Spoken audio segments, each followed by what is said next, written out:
সাইয়্যিদিনা ওমর ফারুক রাদিয়াল্লাহু তাআলা আনহু সারা জীবন দোয়া করতেন, আল্লাহুম্মা রযুকনি শাহাদাতান ফি সাবিলিক ওয়াজআল মাউতি ফি বালাদি রাসূলিক।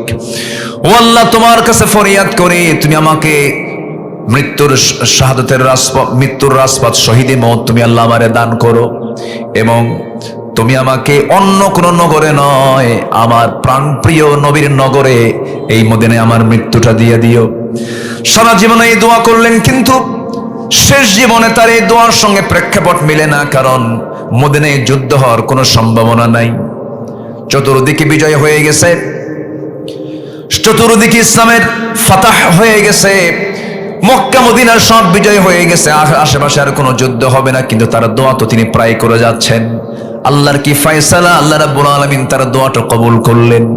কোন এক ফজরে তিনি মসজিদে নামাজ পড়ার জন্য বের হলেন। তিনি এমন শাসক ছিলেন, নামাজ পড়েছেন না, তিনি নামাজ পড়িয়েছেন। তিনি মুসল্লি ছিলেন না ইমাম ছিলেন। যিনি শাসক হবেন তিনি মুসল্লি হবেন না ইমাম হবেন? আরো জোরে, আরো জোরে, আরো জোরে। শাসকের অপর নাম কি বলেন?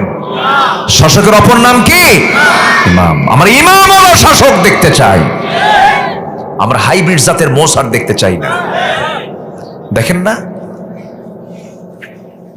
মোষগুলো কি 2.5 ইঞ্চি মোটা, হাইব্রিড জাতের মোষ। আল্লাহ কোছে দাড়ি রাখ, এরা মোষ রাখে।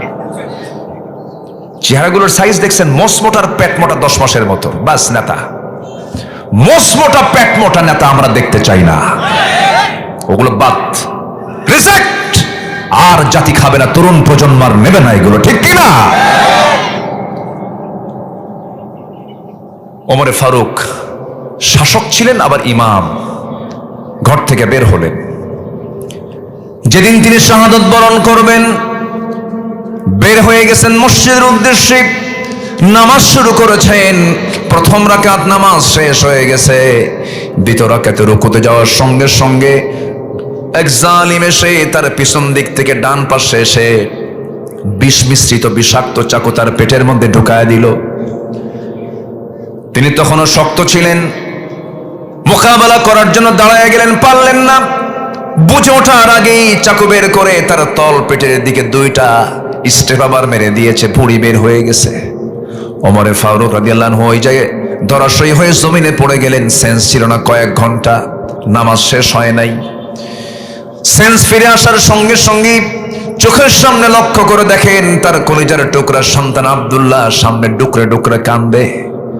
তিনি চোখটা খুলিয়ে বলছেন, কেন? আল্লাহ আমার দোয়া কবুল করে নিয়েছে, আমি শহীদের দরজা পেয়ে যাচ্ছি। আমাকে যে আঘাত করেছে সে কোনো মুসলিম নয়, আবু লুলু মাজুসি, সে একজন অগ্নি পূজক। আমাকে আঘাত করেছে, আমি শহীদের দরজা পাবো, নিশ্চিত আমি শহীদ হয়ে যেতেছি। আব্বা আপনি কোনো টেনশন করবেন না। এবার বলছে, বাবা আমার মহা টেনশন, আমার জন্য পানি আনো। দ্রুত গতিতে 1 গ্লাস পানি যখন তার সামনে নিয়ে হাজির করা হলো, পানিটা তিনি নিলেন, নিয়ে বলছে, আব্দুল্লাহ তুমি কিসের পানি আনছো? এই দিয়ে তোমার ওযু হবে না। আমি তো খাওয়ার পানি চাই না, আমি ওযুর পানি চেয়েছি, ফজর নামাজ হয় নাই। যেরকম সুবহানাল্লাহ। জাহান্নামে যাওয়ার 1 নম্বর কারণ কি? নামাজ ছেড়ে দেওয়া। ভুঁড়ি বের হয়ে আছে, আর উনি কিসের পানি চাচ্ছেন? খাবার পানি না ওযুর পানি? ওযুর পানি। নামাজ চলে যায়, আমাদের হেরফের হয়ে যায়। সব বাদ পড়লেও যে কাজটা কখনো বাদ দেওয়া যাবে না, তার নাম কি বলুন? আরো জোরে বলেন, তার নাম কি বলেন? পরিবারের সবচেয়ে শক্ত শাসন হবে কি নিয়া বলেন? আরো জোরে বলেন, কি নিয়া? পড়িস নাই, শক্ত শাসন যতটুকু হবে হবে। অন্য কিছু করিস নাই, অন্য বিষয়, দোকানে যাস নাই, ব্যবসা করিস নাই, যা করিস নাই, কোনো সমস্যা নাই, ওটার জন্য শাসন হবে, ভালো কথা। কিন্তু সবার আগে জাহান্নাম থেকে বাঁচার জন্য পরিবারকে শাসন করতে হবে। কিসের জন্য বলেন? আরো জোরে বলেন, কিসের জন্য? নামাজ। আল ফারকু বাইনাল মুমিন ওয়াল কাফির তারকুস সালাহ। কাফের এবং মুমিনদের মাঝে পার্থক্য সৃষ্টি করে দেয় হচ্ছে নামাজ। সে নামাজ আজকে পড়ে না জাতি। অতএব নামাজি শাসক হলেই তো জাতি নামাজ পড়বে, ঠিক কিনা বলেন? এই জন্য আমরা যারা নাইট ক্লাবের যারা সভাপতি হয় তাদেরকে আমরা আর নেতৃত্বে দেখতে চাই না, ইনশাআল্লাহ। সবাই রাজি আছেন তো? ওমর ফারুক রাদিয়াল্লাহু তাআলা আনহু তিনি বললেন, পানি নিয়ে আসো। ওযু করলেন। ভুঁড়ি বের হওয়া, তিনি বসে নামাজ পড়বেন না। দেখেন কি তার নামাজের টানটা দেখেন, উনি দাঁড়ায় যাচ্ছেন। সিরাত গ্রন্থে আসছে তিনি গামছা দিয়ে তিনি পেটটা বাঁধলেন,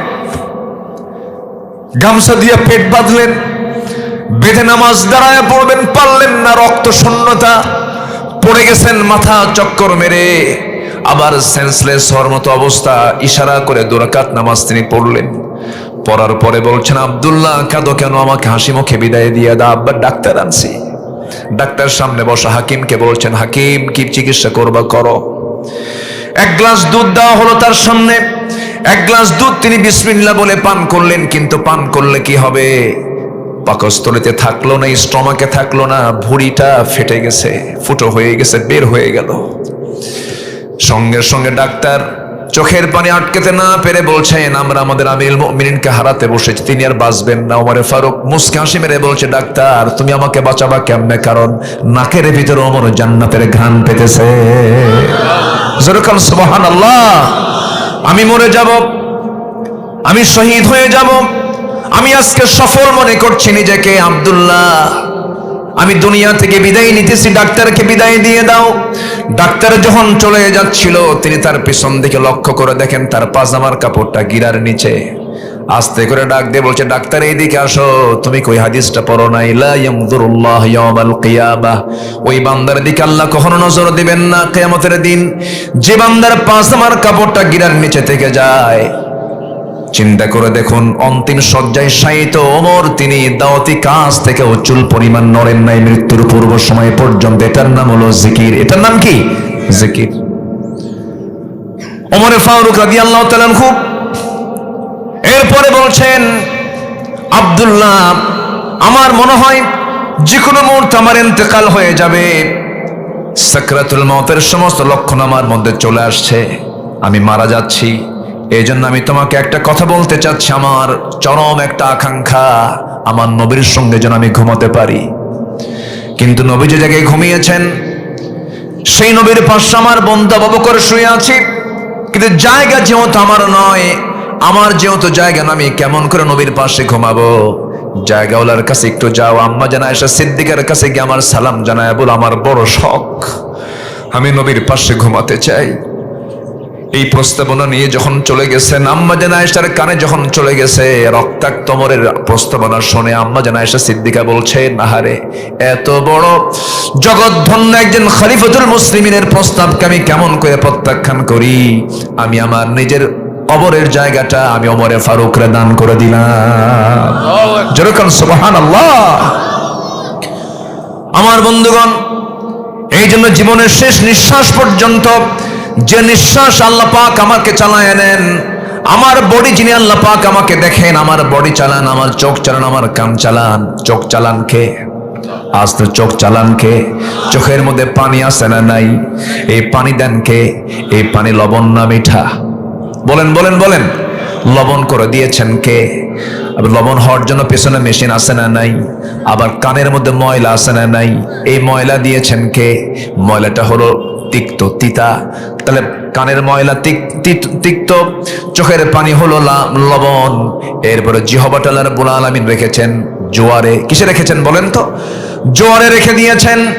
জিহ্বাকে আল্লাহ রাব্বুল আলামিন ভাটায় যদি রেখে দিতেন, আমি আপনি কথা বলতে পারতাম না, মুখ শুকে যেত, খাবারে কোনো স্বাদ পেতাম না। আল্লাহ রাব্বুল আলামিন এই জিহ্বাকে জোয়ারে রেখেছেন না ভাটায় রেখেছেন? জোয়ারে রেখেছেন। জোয়ার কেমন জোয়ার এটা বুঝবেন, একটু উদাহরণ দিলে পরে। তেঁতুল দেখলে কি হয়? হ্যাঁ, তেঁতুল দেখলে কেমন হয় বলেন? সিটকে আরেকজনের কালেজা পড়ে, ঠিক কিনা বলেন? কি ভাটা না জোয়ার? জোয়ার। এই জোয়ার কে দিয়েছেন? আল্লাহ দিয়েছেন। এই যে লালাটা আল্লাহ পাক এটা করেছেন স্বাদহীন, কানেরটা করেছেন তিক্ত, চোখেরটা করেছেন লবণ। এই যে ফাংশন গুলো সব কে দেখেন? আসতে বলবেন না কে দেখেন? অতএব আমার জিহ্বা দিয়ে প্রথম জিকির হবে কার জন্য? পৃথিবীর কোন কাজে বান্দার প্রশান্তি নাই, কোন কাজে বান্দা প্রশান্তি পাবে না, শুধু একটা কাজে প্রশান্তি পাবে। আল্লাহ রাব্বুল আলামিন বলেন, আলা বিযিকরিল্লাহি তাতমাইন্নুল কুলুব। বান্দার হৃদয়ে প্রশান্তির জন্য 1 নাম্বার কাজ হলো আল্লাহর জিকির করলে পরে তার চিত্ততায় তৃপ্তি চলে আসবে, মহাতৃপ্ত বোধ হবে তার ভিতরে। টাকা আছে, শান্তি নাই, বন্ধু আছে, আত্মার সঙ্গ নাই, বিনোদন আছে, শান্তি নাই। এই পৃথিবীতে আল্লাহ রাব্বুল আলামিন বলছেন, যে বান্দা আমার জিকির করবে না, আমি তাকে টাকা দেব, পয়সা দেব, ক্ষমতা দেব, ধন দৌলত দেব, সব দেব, কিন্তু আমি তার ভিতর থেকে শান্তি নামক জিনিসটা তুলে নেব। ঠিক কিনা বলেন? অনেকের টাকা পয়সা আছে না, কিন্তু শান্তি নাই, 4-5টা ঘুমের ওষুধ খায়ও ঘুম ধরে না। আছে না, আছে না নাই বলেন তো? আল্লাহ রাব্বুল আলামিন বলেন, ওয়ামান আ'রাদা আন যিকরি ফাইন্না লাহু মাঈশাতান দানকা ওয়া নাহশুরুহু ইয়াওমাল কিয়ামাতি আ'মা ক্বালা রাব্বি লিমা হাশারতানি আ'মা ওয়া ক্বাদ কুনতু বাসীরা। আমার জিকির থেকে যে বান্দা নিজেকে গুটিয়ে রাখবে, আমি তার জন্য দুনিয়ার জীবনটা সংকীর্ণ করে দেব এবং আখিরাতে আমি তাকে কানা করে তুলব, অন্ধ করে তুলব। বান্দা বলবে, আল্লাহ আমি তো চক্ষুওয়ালা ছিলাম, আজকে আমি কেন অন্ধ হলাম? সঙ্গে সঙ্গে আল্লাহ বলবে, আমি তোকে জিকির দিয়েছিলাম, কোরআনটা দিয়েছিলাম, তুই আমাকে ভুলে গিয়েছিস। আমার কোরআনকে ভুলে যাওয়ার কারণে আজকে ওয়াকাযালিকাল ইয়াওমা তুনসা, আজকে তোকে আমি তেমন করে ভুলে গেলাম। বলেন তো এই আয়াতটা কি আশার না হতাশার? কত বড় একটা ভয়ঙ্কর মেসেজ। আল্লাহ যদি আমাকে সেদিন ভুলে যান, হাসরের দিন আমার চাইতে বড় ইতিম আর কেউ থাকবে না, কি বলেন? এই জন্য আল্লাহ আমাকে যেন না ভুলে যান। জিকির করব কার? জিকির মানে হলো নামাজ। জিকির মানে কি বলেন? নামাজ। জিকির মানে হলো কোরআন। জিকির মানে কি বলেন? কোরআন। জিকির মানে হলো সব জায়গায় কার বিধান মেনে নেওয়া। জিকির মানে হলো আপনার দায়িত্ব হচ্ছে সামনে আমানতটা প্রয়োগ করা, ভালো মানুষকে না খারাপ মানুষকে। এখানেও জিকির আছে না নাই বলেন? আচ্ছা আমার বন্ধুগণ, আমি আপনাদের কাছ থেকে একটা সিদ্ধান্ত নিতে চাই আজকে, যেহেতু বসেছি, অল্প সময় এনে বসেছি, সময় আজকে বেশি খুব পেলাম না, তবে আমি আপনাদের কাছ থেকে একটা সিদ্ধান্ত জানতে চাই, সবাই কি আল্লাহর হককে আদায় করতে রাজি আছেন নাকি? 5 ওয়াক্ত নামাজ কোনোদিন ছাড়বো না। হাতটা উঁচু করে দেখায় দেন তো কারা কারা 5 ওয়াক্ত নামাজ ছাড়বেন না? জোরে বলি ইয়া আল্লাহ, আরো জোরে ইয়া আল্লাহ। আমাদেরকে 5 ওয়াক্ত সালাত আদায় করার তৌফিক তুমি আল্লাহ দিয়া দাও। জোরে বলি আমিন। আবার বলি ইয়া আল্লাহ। পরিবারকে নামাজ পর্দার সাথে পরিচালনা করব, আল্লাহ সেই তৌফিক দিয়া দাও। জোরে বলি আমিন, আরো জোরে আমিন। আমার দেশে নামাজি বেশি না ইমানদার বেশি? ভালো করে বলি, নামাজি বেশি না ইমানদার বেশি? হুজুর নামাজ না পড়ি কি আছে? ইমান আছে। ফয়সাল ভাইয়ের সঙ্গে বসে এই কথা বলছিলাম, নামাজ নাই কিন্তু কি আছে? ইমান আছে। তাহলে আমরা এমন মুসলমান যে আমরা নামাজ পড়ি না। নামাজটা কার হক? আসতে বলবেন না, কার হক? সবার আগে কার হক আদায় করব? আমার হক কি তিনি আদায় করেন না? তিনি কি আমার সব চাহিদা পূরণ করেন না? হক মানে কি রাইটস, আমার যে অধিকার কে দিয়েছেন সব? খাবার খাওয়ান কে? নাকেরটা বেশি দরকার না মুখেরটা বেশি দরকার? বলেন কোনটা বেশি দরকার? নাকেরটা না মুখেরটা? বলেন কোনটা বেশি এসেনশিয়াল? বলেন নাক। নাক নাক দিয়ে অক্সিজেন যায়, কি যায়? ওটা কে দেন? কারো মাধ্যম দেন না সরাসরি? বলেন বলেন বলেন সরাসরি। তাহলে এসেনশিয়াল যে খাবারটা অক্সিজেন, এটা নাকে সরাসরি দিচ্ছেন কে? এটা আমার অধিকার, কারণ আমার খালেকের কাছে এটা আমার অধিকার, তিনি আমাকে খাওয়াবেন। তিনি কি আমাকে খাওয়াতে কোনো কৃপণতা করেছেন? কোনোদিন কি 3 মিনিট বন্ধ ছিল অক্সিজেন? 3 মিনিট বন্ধ থাকলে কেউ থাকে? কেউ কি বাঁচতাম আমরা? তাহলে আমাকে 24 ঘন্টা যিনি আমার হক আদায় করছেন, তিনি আমার কে? তার জন্য কি আমরা 5টা টাইম মসজিদে যেতে পারবো না? কিন্তু কই, সবচেয়ে কম মুসল্লি মসজিদে পাওয়া যায় কোন ওয়াক্তে? বলেন কোন ওয়াক্তে? ফজর। সবচাইতে মানুষ বেশি বাড়িতে থাকে কোন ওয়াক্তে? ফজরেই। ফজরই বাড়িতে থাকে, কিন্তু ফজর নামাজে মসজিদ ফাঁকা। 5 বুড়া যায়। কয় বুড়া? যখন বলা হয় চাচা আপনি আসছেন কেন মসজিদে? কে বাবা আমিও আসতাম না, বুড়ি নাই তো এই জন্য আসছে। কি কথা কি বুঝতেছেন আপনারা? তাহলে আমাদের হালতটা হচ্ছে আমরা আল্লাহকে ঠকাচ্ছি না নিজেরাই ঠকে যাচ্ছি? বলেন নিজেরাই ঠকে যাচ্ছি। কোরআনকে প্রশ্ন করুন, কোরআন বলো তো সবচেয়ে বেশি আযাব হবে কোন অপরাধে? কোরআন বলে দাও। আল্লাহ রাব্বুল আলামিন কোরআনে কারীমের ভিতরে বলছেন, فخلف من بعدهم خلف أضاعوا الصلاة واتبعوا الشهوات فسوف يلقون غيا জোরে বলুন আল্লাহু আকবার। আল্লাহ রাব্বুল আলামিন দুই অপরাধের কারণে সবচেয়ে বেশি শাস্তি দিবেন। নাম্বার 1 হলো যারা নামাজকে নষ্ট করে ফেলবে, নামাজ যারা পড়বে না। নাম্বার 2 হলো নফসের যারা দাসত্ব করবে। আল্লাহ রাব্বুল আলামিন বলছেন, আমি শুধু তাকে জাহান্নাম দেব না, জাহান্নামের গর্ত, গাই নামক গর্তের মধ্যে আমি তাকে ঢুকায়া ছাড়বো। এত ভয়ঙ্কর সেই গর্ত, কুরতুবীর ভিতরে এসেছে জাহান্নাম পর্যন্ত গাই নামক গর্তের কথা শুনলে পরে ভয় পায়। দুনিয়ার জেলখানার মধ্যে সেল আছে, সেল আছে না? সেলটা জেলের চাইতে সহজ না কঠিন? বলেন সহজ না কঠিন? একবার যাওয়ার সুযোগ হয়েছিল জেলখানায়, এই যে গেছিলাম একবার। কোনো দোষ ছিল না আমাদের, আমাদের তো কোনো অপরাধ নাই। আমরা কি দেশ চালাইছি কখনো? আমরা হুজুররা দেশ চালাইছে কখনো? না। ধরে নিয়ে চলে গেল, কোনো কারণ নাই। রাত 3টার দিকে পুলিশ ধরে বলে, হুজুর ওসি সাহেব সালাম জানাইছে, চা খাওয়ার দাওয়াত। রাত 3টায় চা খাওয়ার দাওয়াত থাকে? নিয়ে চলে গেল। সেখানে আমাকে ধরে নিয়ে আবার কোর্টে চালান দিয়ে দিল। কোর্টে ঢুকলাম। কোর্টের যিনি জাজ, যিনি চেয়ারে বসা, উনি চিনে জিব্বাই কামড় মেরে বলে, হুজুরে ধরে আনলো খানা। মামলার ধারা দেখে দেখেছে জামিন দিলে তো চাকরি থাকবে না। প্রিজন ভ্যানে করে হ্যান্ডকাফ লাগায়া, বড় আসামি তো আমরা, নিয়ে চলে গেল জেলখানায়। ভিতরে ঢুকেই দেখি এক মুরব্বী চাচা, 80 বয়স, শিবগঞ্জের দিকে বাড়ি হবে তার মনে হয়।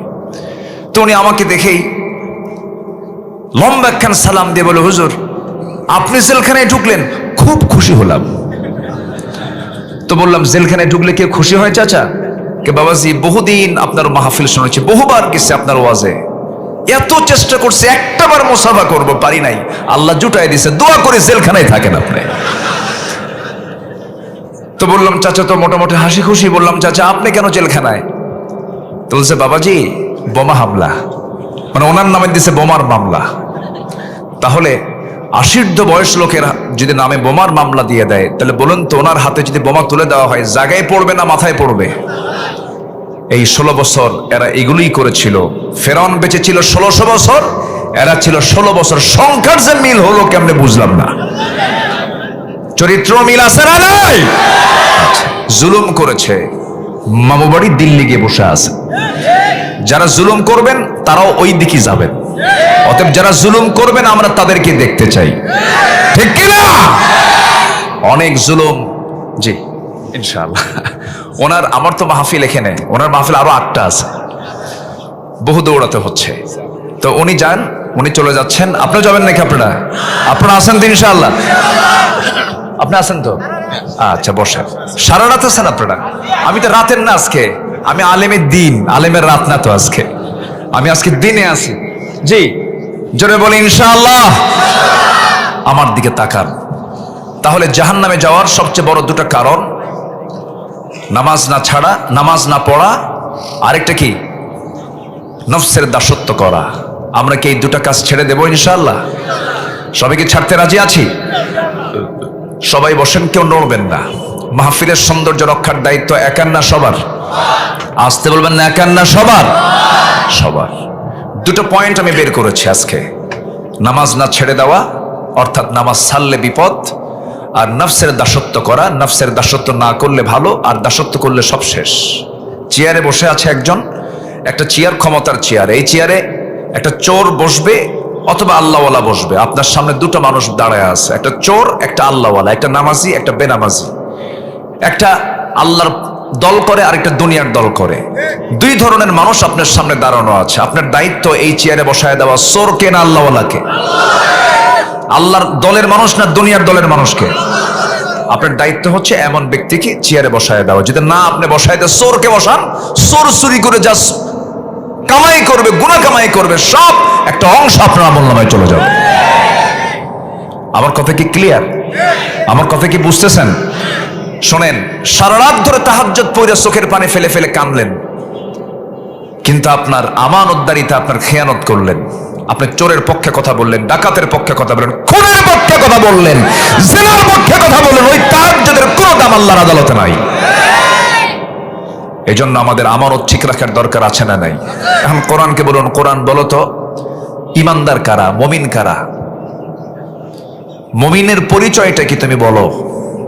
কোরআন বলে দিচ্ছে, যার মধ্যে 7টা চরিত্র থাকবে। কয়টা চরিত্র বলেন তো? আমরা মিলাই নেব, যদি থাকে তাহলে আমরা ঠিক আছি। আল্লাহ রাব্বুল আলামিন বলেন, قد أفلح المؤمنون الذين هم في صلاتهم خاشعون والذين هم عن اللغو معرضون والذين هم للزكاة فاعلون والذين هم لفروجهم حافظون এরপর والذين هم لأماناتهم وعهدهم راعون والذين هم على صلواتهم يحافظون أولئك هم الوارثون الذين يرثون الفردوس هم فيها خالدون জোরে বলুন আল্লাহু আকবার। আল্লাহ রাব্বুল আলামিন বলেন, 7টা চরিত্র, 7টা গুণ যার মধ্যে থাকবে, আমি আল্লাহ তার হাতে জান্নাতুল ফেরদাউসের চাবি তুলে দেব। নাম্বার 1 হলো যারা নামাজটাকে কন্টিনিউ সুন্দর করবে, খুশুর সঙ্গে যারা নামাজ পড়বে।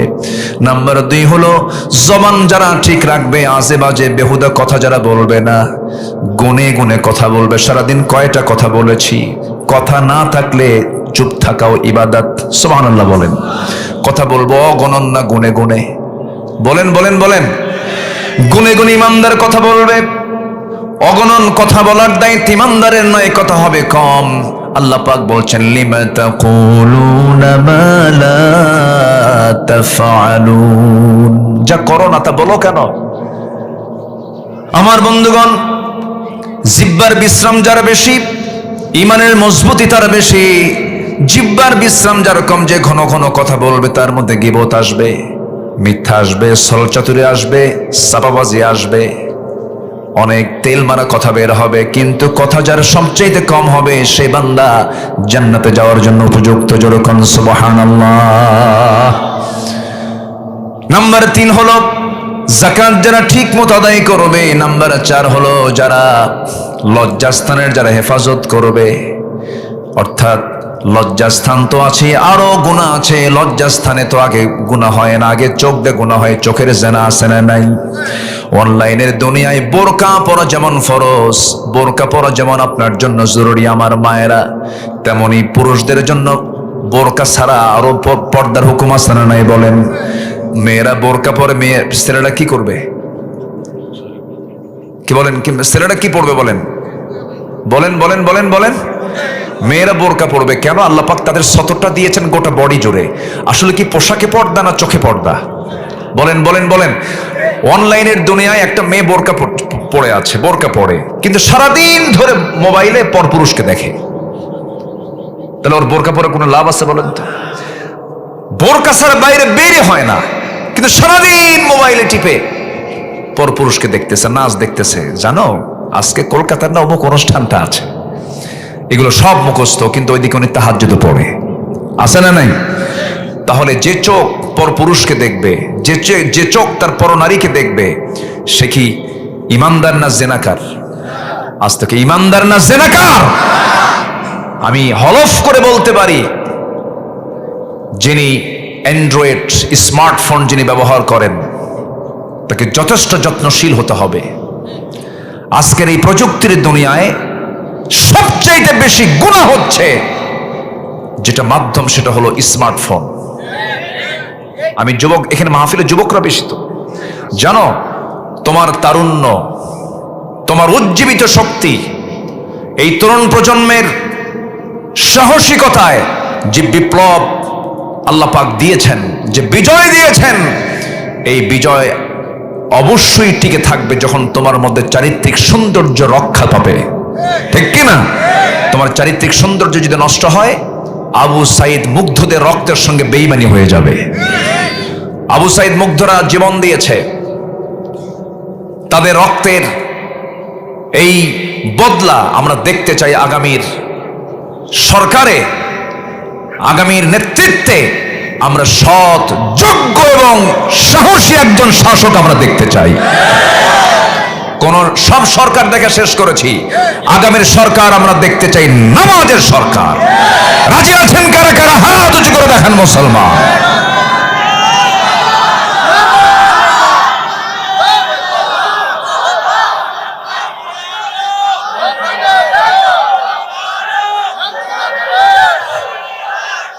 আল্লাহ কবুল করুন, জোরে বলি আমিন, আরো জোরে আমিন। সম্মানিত ভাইরা, সময় তো কম, আমি চিন্তা করছি কতক্ষণ আর কথা বলবো। রাগ করতেছেন নাকি আপনারা? জুমার পরে উঠতে পারলে খুব ভালো হতো, একটু মনোযোগ দিয়ে কথাগুলো শোনেন। তাহলে ইমানদারের 7টা গুণের সাথে আমাদের মিল রাখার দরকার আছে না নাই? আচ্ছা, গেল। জাহান্নামে যাওয়ার অন্যতম কারণ 2টা বলেছি, মনে আছে আপনাদের? কি বলেন তো? নামাজ ছেড়ে দেওয়া। এই জাতি সবচেয়ে বড় অপরাধ করছে এখন, কি বলেন? শুক্রবারের দিন জুমার নামাজে যায় 15% লোক, আর 5% লোক আমার দেশে গড়ে নামাজ পড়ে। এই চিত্র থাকতো না যদি 54 বছরের যে কোনো একটা সরকার, যদি নামাজের সরকার আসতো। কথা বোঝেন না আপনারা? প্রজ্ঞাপন জারি হতো, সবাইকে 5 ওয়াক্ত নামাজ পড়তে হবে, নচেত জরিমানা হবে। অথবা নামাজের একটা আইন, নামাজের একটা কানুন যদি সমাজে চালু হয়ে যেত, দেখতেন নামাজের একটা পরিবেশ তৈরি হয়ে যেত। আজান হয়েছে, সব দোকানপাট বন্ধ হয়ে যেত। কিন্তু সেই নামাজের সরকার আসুক, নামাজের আইন সংসদে বিল আকারে পাশ করার কোন সরকারকে আমরা পেয়েছিলাম না। আমরা এমন একটি সুন্দর সমাজ, এমন একটা সুন্দর সোনালী রাষ্ট্র আমরা দেখতে চাই যেখানে এমন কিছু আসার সম্ভাবনা আছে। এটি কি অন ইসলামী দল দিয়ে সম্ভব না ইসলামী দল দিয়ে সম্ভব? বলেন বলেন, কি দিয়া? প্রাইম মিনিস্টার হাসিনা সাবেক অবৈধ, কি অবৈধ না? ভোট দিছেন কোনোদিন? 16 বছর কেউ ভোট দিছে? অটো, সব কি অটো হয়ে গেছে। আচ্ছা, এই সমস্ত কথা কি রাগ করতেছেন নাকি আপনারা? রাগ করতেছেন আপনারা? আমাদেরকে বলে হুজুর রাজনীতি নিয়ে কোনো কথা বলবেন না। মানে আপনি হোন্ডায় চড়েছেন, যাবেন কাহালুতে, হঠাৎ করে খাদে পড়ে আপনার হাতের কবজি ভেঙে গেছে। এখন রুগী গিয়ে ডাক্তারকে বলছে, ডাক্তার আপনি আমার মাথা থেকে পা পর্যন্ত সব জায়গায় হাত দিবেন, কিন্তু ওই কবজিতে হাত দিবেন না। ওর হাত সারবে? হাত সারতে গেলে আগে হাত দিতে হবে কোথায়? ভালো জায়গায় না ভাঙ্গা জায়গায়? ভালো জায়গায় না ভাঙ্গা জায়গায়? ভাঙ্গা জায়গায় হাত দিলে তো চাঙ্গা হবে। কিন্তু রুগী কি কয়? ব্যথার ঠেলায় বলে সব জায়গায় হাত দিবেন, কিন্তু এই জায়গায় হাত দিবেন না। রুগীর কথা শুনে কি রোগ সারবে? ডাক্তার কি করবে? চুপ থাক, আগে হাত সই করি। আমাদেরকে যতই বলেন রাজনৈতিক বক্তব্য দেওয়া যাবে না, এটা আমরা আগে দেব, কারণ এটা অসুখ। এটা কি? এটা কি বলেন? এই রোগ সারার দরকার আছে না নাই? কি দিয়ে সারতে হবে? কোরআন দিয়া। রাগ করতেছেন মনে হয়? রাগ করলেও কিছু যায় আসে না। বহু জ্বলান জ্বলাইছে আমাদেরকে, বহু জ্বলান জ্বলাইছে। এখন মন খুলে কথা বলবো, কোরআন সামনে নিয়ে কথা বলবো। সবাই আমার বন্ধু যারা আওয়ামী লীগ করছেন তারাও আমাদের ভাই, সমস্যা নাই, তওবা করে ফিরে আসেন। আপনার এমন নেতা পালায় চলে যায়, ইসলামী দলের একটা নেতার নাম বলেন, কেউ পালায় নাই। আল্লামা সাইদ রাহিমাহুল্লাহর সাথে আমার 2009 সালে হজ হয়েছে, প্রথম হজ 2009 সালে। আমার জীবনের প্রথম হজ, ওনার লাস্ট হজ। ওনাকে আমরা সবাই মিলে বললাম, হুজুর দেশে যাবেন না, টিপাইমুখী বাঁধের বিরুদ্ধে আন্দোলন চলছে, দেশের ট্রাইব্যুনাল গঠন হচ্ছে, আপনাকে গ্রেফতার করবে, আপনার নামে মামলা হবে। উনি মুস্কে হাসি দিয়ে বললেন, সাইদি পালায়া থাকার মানুষ না। আমার জনগণ, আমার দেশের মানুষ মাসলুম হবে, নির্যাতিত হবে, আর আমি বাইরের জীবনে এসে পালায়া থাকবো, আরামে থাকবো না। এই চরিত্র সাইদি রাখে না, সাইদি দেশে ফিরে যাবে। সবাই পালায়া ছিল, সবাই পালায়া ছিল, ঠিক কিনা? বুঝে নেন, আকলমন্দ ইশারা বাসাত, সচেতন ব্যক্তির জন্য ইঙ্গিতগুলি যথেষ্ট। আমি আর বেশি কিছু বলতে চাই না। আমরা এখন জান্নাত পেতে চাই। কি পেতে চাই বলেন? আমাদের মূল টার্গেট কি বলেন? জান্নাত। জান্নাত পেতে হলে আমাকে জাহান্নামের গর্ত থেকে বাঁচার জন্য দুটা কাজ আমাকে বাদ দিতে হবে। একটা হচ্ছে নামাজ ছেড়ে দেওয়া যাবে না, আর মন যা চায় তা করা যাবে না। মন কি ভালো কিছু চায়? সুন্দরীর নালী গেলেই তাকাতে মন চায় না? দেখেন চুপ করে আছে, মনে হয় সব ফেরেশতা বসে আছে। এই সুন্দরী মহিলা গেলে তাকাতে মন চায় না? এটা কেবল পুরুষ পুরুষ ভাব, এই তো কেবল মানুষের মতো মনে হচ্ছে। মন চায়, কিন্তু মন চাইলেই কি চাওয়া যাবে? মন চাইলেই কি চাওয়া যাবে? চাবো না কেন? কার ভয়ে? আসতে বলেন, কার ভয়ে? মন তো চায় অনেক কিছুই। মন কি, মনের চাওয়ার কি শেষ আছে নাকি? মন বহু কিছু চায়, কিন্তু আল্লাহর জিকিরকে কখনো ভোলা যাবে না। একজন সাহাবীর ইতিহাস মনে পড়ে গেল। সাইয়েদনা ওমর ফারুক রাদিয়াল্লাহু তাআলা আনহু সারা জীবন দোয়া করতেন, আল্লাহুম্মা রযুকনি শাহাদাতান ফি সাবিলিক ওয়াজআল মাউতি ফি বালাদি রাসূলিক। ও আল্লাহ, তোমার কাছে ফরিয়াদ করি, তুমি আমাকে মৃত্যুর রাজপথ শহীদে মওত তুমি আল্লাহ আমারে দান করো, এবং তুমি আমাকে অন্য কোন নগরে নয়, আমার প্রাণপ্রিয় নবীর নগরে এই মদিনায় আমার মৃত্যুটা দিয়ে দিও। সারা জীবনে এই দোয়া করলেন, কিন্তু শেষ জীবনে তার এই দোয়ার সঙ্গে প্রেক্ষাপট মিলে না, কারণ মদিনায় যুদ্ধ হওয়ার কোনো সম্ভাবনা নাই। চতুর্দিকে বিজয় হয়ে গেছে, চতুর্দিকে ইসলামের ফাতাহ হয়ে গেছে, মক্কা মদিনার সব বিজয় হয়ে গেছে, আশেপাশে আর কোনো যুদ্ধ হবে না। কিন্তু তার দোয়া তো তিনি প্রায় করে যাচ্ছেন। আল্লাহর কি ফয়সালা, আল্লাহ রাব্বুল আলামিন তার দোয়াটা কবুল করলেন। কোন এক ফজরে তিনি মসজিদে নামাজ পড়ার জন্য বের হলেন। তিনি এমন শাসক ছিলেন, নামাজ পড়েছেন না, তিনি নামাজ পড়িয়েছেন। তিনি মুসল্লি ছিলেন না ইমাম ছিলেন? যিনি শাসক হবেন তিনি মুসল্লি হবেন না ইমাম হবেন? আরো জোরে, আরো জোরে, আরো জোরে। শাসকের অপর নাম কি বলেন? শাসকের অপর নাম কি? ইমাম। আমরা ইমাম ওরা শাসক দেখতে চাই, আমরা হাইব্রিড জাতের মোষ আর দেখতে চাই না। দেখেন না মোষগুলো কি 2.5 ইঞ্চি মোটা, হাইব্রিড জাতের মোষ। আল্লাহ কোচে দাড়ি রাখ, এরা মোষ রাখে। চেহারাগুলোর সাইজ দেখছেন? মোষ মোটার পেট মোটা 10 মাসের মতো, বাস নেতা। মোষ মোটা পেট মোটা নেতা আমরা দেখতে চাই না, ওগুলো বাদ, রিজেক্ট। আর জাতি খাবে না, তরুণ প্রজন্ম আর নেবে না এগুলো, ঠিক কিনা? ওমর ফারুক শাসক ছিলেন আবার ইমাম। ঘর থেকে বের হলেন।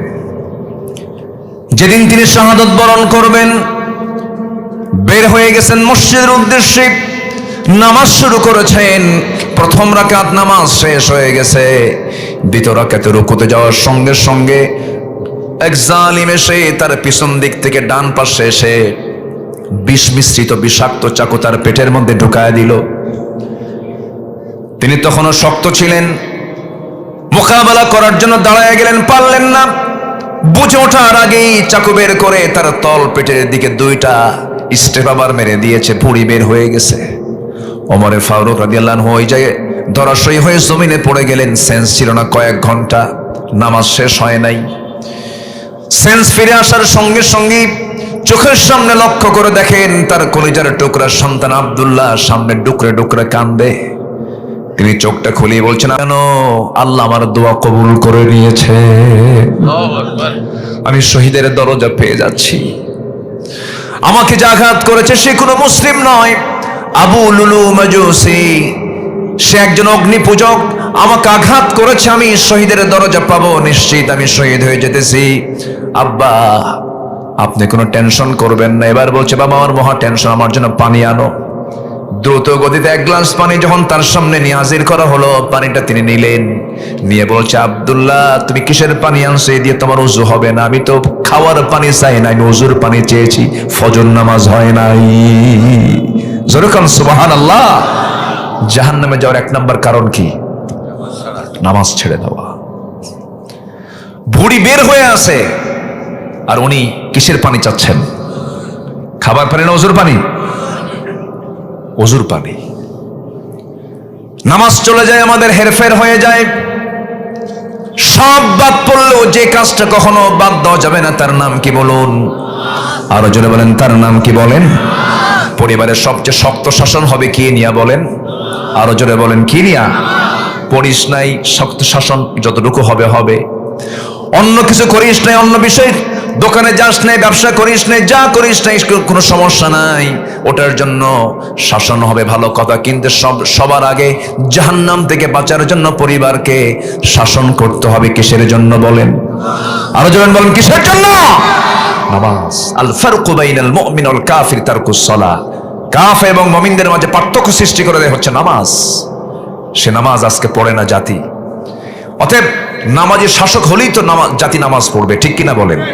এই জন্য আমরা যারা নাইট ক্লাবের যারা সভাপতি হয় তাদেরকে আমরা আর নেতৃত্বে দেখতে চাই না ইনশাআল্লাহ। সবাই রাজি আছেন তো?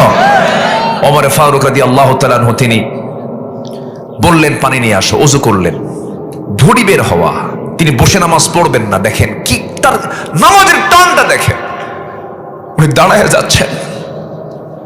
সিরাত গ্রন্থে আসছে তিনি গামছা দিয়ে তিনি পেটটা বাঁধলেন, গামছা দিয়ে পেট বাঁধলেন, বেঁধে নামাজ দাঁড়ায় পড়বেন, পারলেন না, রক্ত শূন্যতা, পড়ে গেছেন, মাথা চক্কর মেরে আবার সেন্সলেস হওয়ার মতো অবস্থা। ইশারা করে 2 রাকাত নামাজ তিনি পড়লেন। পড়ার পরে বলছেন, আব্দুল্লাহ কাঁদো কেন? আমাকে হাসি মুখে বিদায় দিয়ে দাও, আব্বা ডাক্তার আনছি। ডাক্তার সামনে বসা হাকিমকে বলছেন, হাকিম কি চিকিৎসা করবা করো। 1 গ্লাস দুধ দেওয়া হলো তার সামনে। 1 গ্লাস দুধ তিনি বিসমিল্লাহ বলে পান করলেন। কিন্তু পান করলে কি হবে? পাকস্থলীতে থাকলো না, স্টমাকে থাকলো না, ভুঁড়িটা ফেটে গেছে, ফুটো হয়ে গেছে, বের হয়ে গেল। সঙ্গে সঙ্গে ডাক্তার চোখের পানি আটকাতে না পেরে বলছেন, আমরা আমাদের আমিরুল মুমিনিনকে হারাতে বসেছি, তিনি আর বাঁচবেন না। ওমর ফারুক মুস্কি হাসি মেরে বলছে, ডাক্তার তুমি আমাকে বাঁচাবা কেমনে? কারণ নাকের ভিতরে ওমর জান্নাতের ঘ্রাণ পেতেছে। যেরকম সুবহানাল্লাহ। আমি মরে যাব, আমি শহীদ হয়ে যাব, আমি আজকে সফল মনে করছি নিজেকে। আব্দুল্লাহ আমি দুনিয়া থেকে বিদায় নিতেছি, ডাক্তারকে বিদায় দিয়ে দাও। ডাক্তার যখন চলে যাচ্ছিল তিনি তার পিছন দিকে লক্ষ্য করে দেখেন তার পাজামার কাপড়টা গিরার নিচে। আস্তে করে ডাক দিয়ে বলছে, ডাক্তার এইদিকে আসো, তুমি কই হাদিসটা পড়ো নাই? লা ইয়ানজুরুল্লাহু ইয়াওমাল কিয়ামাহ, ওই বান্দার দিকে আল্লাহ কখনো নজর দিবেন না কিয়ামতের দিন যে বান্দার পাজামার কাপড়টা গিরার নিচে থেকে যায়। চিন্তা করে দেখুন, অন্তিম শয্যায় শায়িত ওমর তিনি দাওয়াতি কাজ থেকে চুল পরিমাণ নড়েন নাই মৃত্যুর পূর্ব সময় পর্যন্ত। এটার নাম হলো জিকির। এটার নাম কি? জিকির।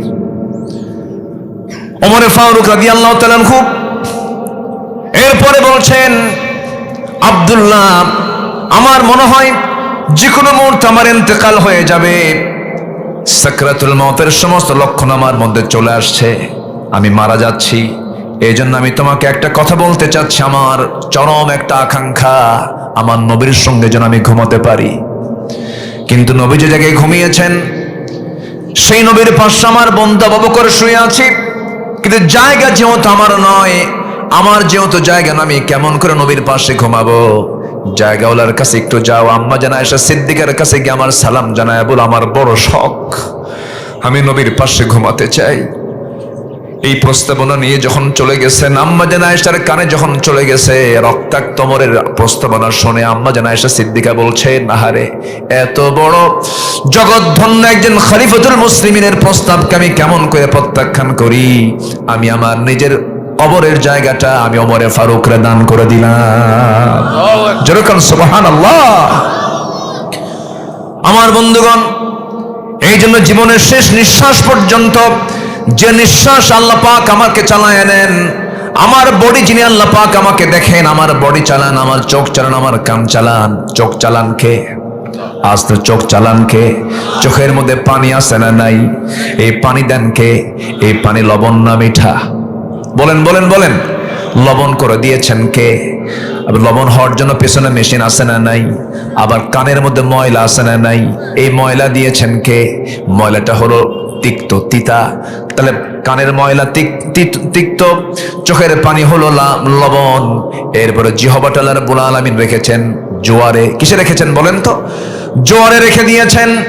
জিহ্বাকে আল্লাহ রাব্বুল আলামিন ভাটায় যদি রেখে দিতেন, আমি আপনি কথা বলতে পারতাম না, মুখ শুকে যেত, খাবারে কোনো স্বাদ পেতাম না।